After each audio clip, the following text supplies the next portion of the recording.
Este es Salvador Dalí, el famoso artista del famoso bigote. Y este es André Breton. También es famoso, pero quizás nunca has oído hablar de él. Él no tenía bigote. Breton y Dalí se hicieron famosos como miembros de un grupo llamado los surrealistas. Y viendo lo que hacían, podrías pensar que estaban locos, pero iban muy en serio y terminaron cambiando la historia. Bueno, la historia del arte. La palabra surreal suele usarse para escribir cosas extrañas, casi imposibles de creer, pero el surrealismo fue mucho más que relojes derretidos. Se trataba de filosofía, política, arte y revolución. El surrealismo fue un movimiento, un grupo de personas que se adentró en el mundo de los sueños para crear una realidad más allá de lo real, o surreal. El surrealismo. Para entender el surrealismo, primero hay que entender cómo era París a principios del siglo XX. Era una ciudad formal y rígida, llena de personas racionales y bien educadas que compraban arte decorativo y procuraban comportarse correctamente. Y entonces el mundo entró en guerra. La Primera Guerra Mundial lo cambió todo. André Breton, quien entonces era un poeta de 19 años, fue enviado a la guerra como médico, y crecer así deja traumas profundos. Durante 4 años en Europa reinaron la violencia, las enfermedades y la muerte. Los soldados vieron ciudades enteras derrumbarse, sufrieron ataques con gas y se pudrieron vivos en las trincheras. Casi el 60% de los hombres que fueron a la guerra sufrieron bajas. Al terminar el conflicto, cerca de 38 millones de personas estaban heridas, desaparecidas, encarceladas o muertas. Europa quedó devastada. Bretón y quienes lograron sobrevivir quedaron marcados para siempre. El mundo que conocían estaba prácticamente destruido. La guerra llevó a muchas personas a cuestionar su sociedad y a buscar nuevas formas de vivir. Breton y sus amigos pensaron que si la forma racional de entender la vida había terminado en guerra, quizás era momento de probar algo distinto. Comenzaron a rebelarse contra la autoridad, el gobierno, la iglesia y las élites de la sociedad. Hicieron todo lo posible por desafiar el orden establecido. Se unieron a un movimiento radical llamado Dada, que utilizaba el arte para hacer declaraciones políticas y se enfrentaron a cualquiera que intentara decirles cómo debían vivir. Era un tipo de arte completamente diferente. Pero Breton y sus amigos creían de verdad que podían evitar otra guerra inspirando a otros a rechazar la forma racional de pensar a la que Europa estaba acostumbrada. Buscaban una revolución. No la encontraron en el Dada, pero después de meses de escritura experimental, Breton tuvo una revelación. Soñó con un hombre partido en dos por una ventana. Al despertar, comprendió algo importante. No controlamos todo lo que ocurre en nuestra mente. Existe una parte oculta, una imaginación desordenada, y esa parte se llama el inconsciente. El surrealismo adopta el inconsciente más lo irracional. Sigmund Freud, padre de la teoría del inconsciente, fue el primero en identificar esta parte oculta de nuestra mente. Freud explicó que la mente consciente contiene los pensamientos que conocemos, pero esa parte es solo una pequeña porción de todo lo que ocurre en nuestra cabeza. En lo profundo del inconsciente se encuentran las cosas que desconocemos de nosotros mismos, nuestros más ocultos miedos, deseos e ideas extrañas. En el inconsciente nacen los pensamientos irracionales, esos pensamientos que nos confunden, asustan y disgustan. Esta era la idea revolucionaria que Breton buscaba. Breton creía que cuando las personas ignoran o reprimen sus pensamientos irracionales, se desequilibran. Personas desequilibradas producen una sociedad desequilibrada, y una sociedad desequilibrada produce cosas terribles, como la guerra.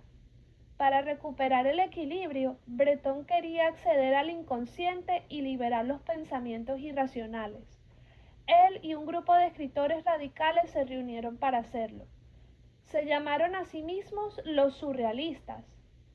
Como líder del grupo, Breton escribió y publicó el Manifiesto del Surrealismo, donde definió el movimiento y estableció sus objetivos.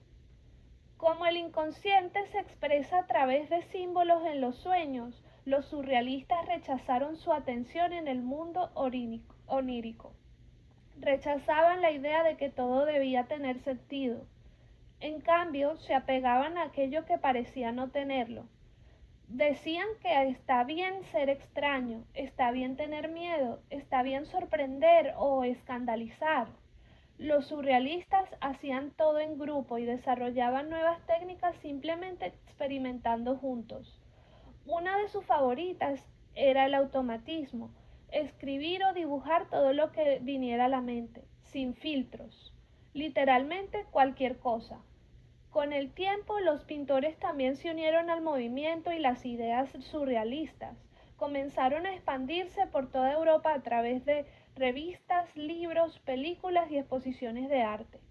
Los surrealistas compartían ciertos elementos artísticos que ayudaban a identificar sus obras. Busca ese efecto de ensueño en su arte y escritura, y elementos como el desplazamiento, la yuxtaposición y la transformación. El arte surrealista no sigue una sola apariencia o estilo. Lo que lo hace surrealista es la forma de pensar que hay detrás. No tiene que ser bello, no tiene que tener sentido, puede incluso escandalizar o desagradar. Mientras surja del inconsciente, puede ser arte. Salvador Dalí. Bueno, volvamos a Salvador Dalí. Sí, el del bigote. Dalí era apenas un niño en España durante la Primera Guerra Mundial, así que no compartió las experiencias traumáticas de los primeros surrealistas. Pero años después, como estudiante de arte, siguió el movimiento surrealista desde la distancia. Admiraba a Freud y siempre buscaba la próxima gran vanguardia artística. Y los surrealistas eran eso justamente. Pero cuando Dalí llegó a París, el surrealismo atravesaba una crisis. Las prioridades de Breton para el movimiento eran más políticas. Su idea era combinar la creatividad y la acción política para cambiar el mundo. Pero no todos estaban de acuerdo, así que expulsó a quienes se oponían. Entonces Dalí y su amigo Luis Buñuel realizaron una película llamada Ancien Andalou. Era impactante, violenta y llena de escenas oníricas que fascinaban a los surrealistas. El público parisino quedó escandalizado y aún así quería ver más. Provocar y sorprender era uno de los grandes objetivos del surrealismo, y Dalí era un experto en eso. Breton y los surrealistas adoraron la película y acogieron a Dalí, quien era una máquina infinita de ideas, lleno de energía y humor. Devolvió el grupo el entusiasmo y la diversión. Pronto el surrealismo se expandió a otros medios. Había dibujos, esculturas, cine y collage. Y Dalí fue uno de los pocos surrealistas en hacer obras en casi todos. Utilizó el surrealismo para expresar sus pensamientos y conflictos más profundos. En lugar de ocultar sus miedos y conflictos, Dalí decidió expresarlos libremente.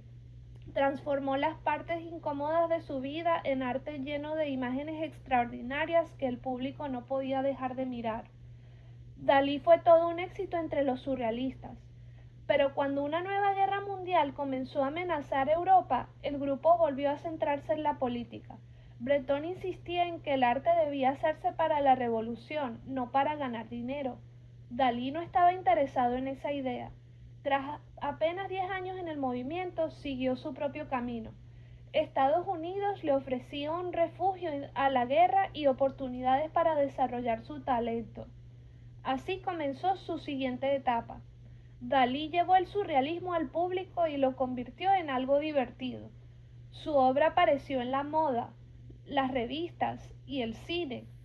Estados Unidos adoró su arte y a él también.